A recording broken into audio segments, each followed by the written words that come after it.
friend. It's just like this one do on Monday, the other one do on Tuesday. Your father and his friend. Oh yes, and the both of them, they don't know. Like he's not sure this person knows this. Okay. This other one is not sure because. Where is your dad now? He's late. Okay, he's dead. Yeah, he died about 2022. So last year or something like that was his burial. Your family, being aware that your dad actually molested you as a child, and during the burial setting and everything, did all of these things came to play? That did they no traditional right of to fortify? You know, because the problem was the thing didn't really affect me this much because when my dad died, we wanted to do the old burial issues. Then my mom said she was not going to contribute a dime because of what happened. And the family of my dad, because he didn't even take us to our family house, like, oh, this is my family. It was when he died. Then, okay, this is my dad's other brother, younger brother, and family. They said they were not going to bury him until we do cleansing.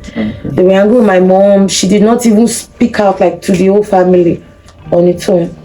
So, but because of much plea, they said if we don't do the burial, it will affect me along the line. So we had to do 7 days cleansing initially before we now did the main burial. Everybody were not really too happy with my mom's family because you guys were really aware of this thing from when she was small, and nobody even brought the issue to my father's family house, or maybe call an uncle, a brother, or somebody that is an elder to him. So they were not pleading, and they even asked my mom to come to Nigeria to be in the scene, but because she was busy at that moment, so with all the much plea, now this 7 days cleansing for me before burying my dad. Yeah. It wasn't easy. Truly sorry about your experience. Thank you. It broke one's heart to find out that 11 years old child would go my own dad, right? Yeah, by her own father. It's pretty much. Family friend. It's just like this one do on Monday, the other one do on Tuesday. Your father and his friend. Oh yes, and the both of them, they don't know. Like he's not sure this person knows this. Okay. This other one is not sure because that my uncle then said if I'm going to disclose something like this to my dad, it's going to kill me. And my dad said I was scared. I was like, I don't want to die and stuff like that, you know. Yeah, there are so many children, girls like yourself that are vulnerable and they are experiencing this kind of things and they are very scared to speak up. Yeah. So what are your advice to them? What do you have to tell them? First of all, I think the first thing I'll say is let's beg all mothers. Let's even go to that angle. If you know that you cannot be able to sit and take care of your child as it's supposed to be, no need having children then. You know, when you give birth to this child, even if it's a lady or a guy, you want to give this person to another person to train. No need having a child. You need to sit down and watch your child.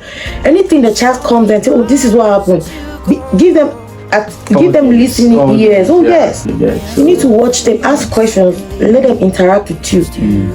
Anything they're actually going through, even if it's small, just give them a listening ear, you know. You know, it is said that most of this molestation abuse is basically caused by poverty, and that of your dad is basically, as you can see, is not poverty, it's more or less a habit. And we cannot really tell. Truly, I'm deeply sorry for you've been listening. We're talking about child abuse and molestation. I've got a guest in the house that is using her own story to reach out to people who are victims and perhaps too scared to speak up for themselves, and for parents who also their children, be it a male child or female alike, must have told them that they have been victimized, they have been abused by a particular person, but you are paying a deaf ear because you feel because of poverty there's absolutely or little or nothing you can do. I'm saying there is a lot you can do for your girl child or a male child. So that's why programs like we try as much as possible to bring awareness to youth that of course you can speak out for yourself, and your parents can also speak out for you if they deem it fit.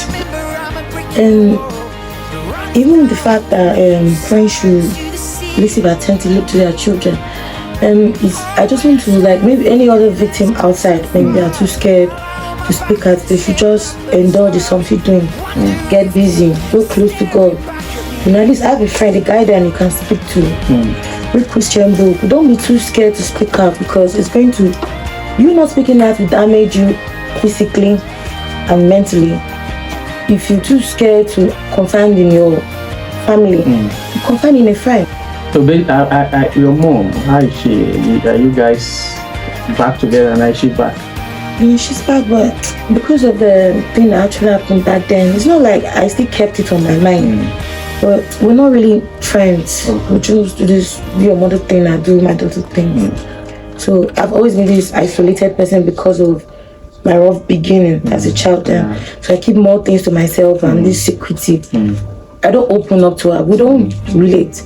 Whenever she comes, we'll be in the same space. We'll be chatting. We're not this friend type of person. Okay, I read something last night on the internet while trying to prepare for the show. I saw that girls that are abused at a tender age, they tend to have this hatred for male folks. So yes. You don't have that. That was before. Anymore. I've healed. I've passed that. You may really like the person, but when it wants to come to sexual, this hatred thing will just keep flowing. Pop up. You just hate the person immediately. That's like, I don't know, because whenever the person comes close to you, that same scene will begin to replay all over again. But along the line, I just had to work on it. Yeah, so I do really appreciate your time for coming on the show. It's not easy, and I'm very sorry for everything you must have gone through by your own father. And I hope to hear from you again, and I hope to hear that yourself and your mom has a better relationship. Maybe you should try and work on that. So, final question before we cut things wrap is if your dad was here today, what would you say to him? I forgive you. No, I don't.